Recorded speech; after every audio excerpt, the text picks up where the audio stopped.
तो नमस्ते प्रणाम स्वागत बरुआ सबके राइटर के पी राज के चैनल पर। और सब बताएं आप सब कैसन बानी।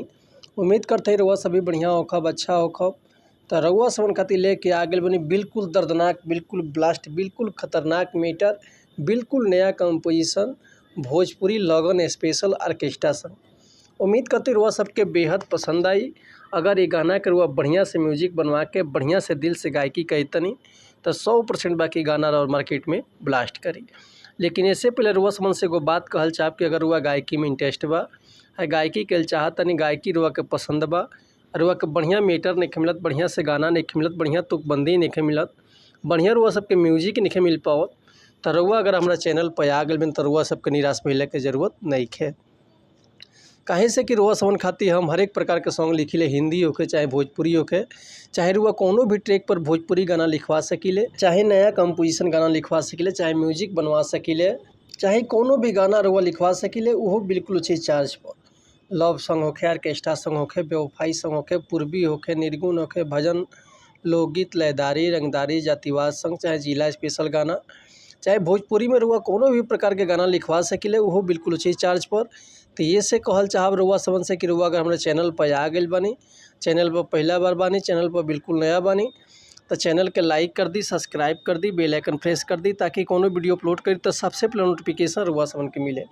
अगर वीडियो रुआ सबके अच्छा लगा था रुआ सबके गाना अगर बढ़िया लगा था तो एगो प्यारा से कमेंट कर दी। चलिए देर ना करते हुए आज के मीटर देखल कैसे बा का एकर लय बा का एकर धुन बा ई रुआ समन के हम गा के बताओ तो उम्मीद करते रुआ सबके बेहद पसंद आई।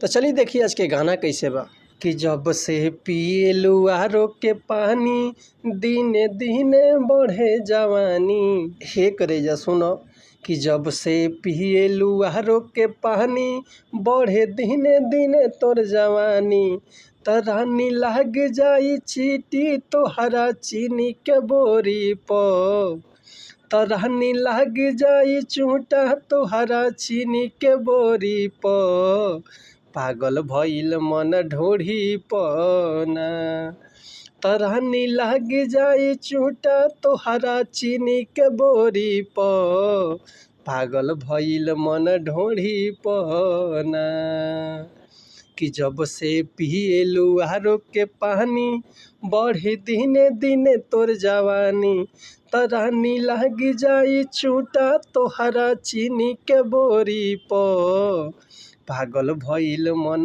ढोढ़ी पना तरानी लग जाई चूटा तोहरा चीनी के बोरी पर पागल भइल मन ढोढ़ी पना।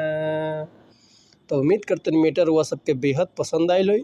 अगर ये गाना के रुआ फुल लिखवाओल चाहतनी चाहे एकर म्यूजिक बनवाओल चाहतनी तो डिस्क्रिप्शन में हमार कॉन्टैक्ट नंबर बा व्हाट्सअप नंबर बा तो रुआ कॉल कर सकिले या व्हाट्सअप कर सकिले रुआ के बिल्कुल उचित चार्ज पर फुल गाना मिल जाए।